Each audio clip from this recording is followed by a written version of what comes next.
Sziasztok! A mai videóban a DZ09-es fogom kicsomagolni, és egy kicsit be is mutattam.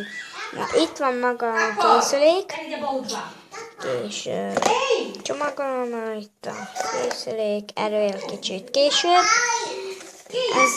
Kapunk az egy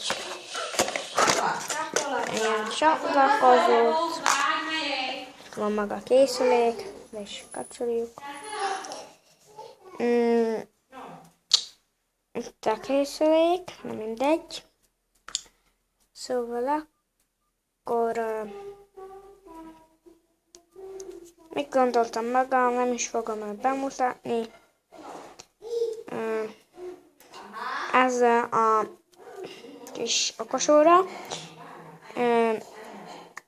96 órát bír ki, de mindegy. Sziasztok! Következő videó az lesz, vagy nem tudom, majd csinálok, hogy máma. Sziasztok!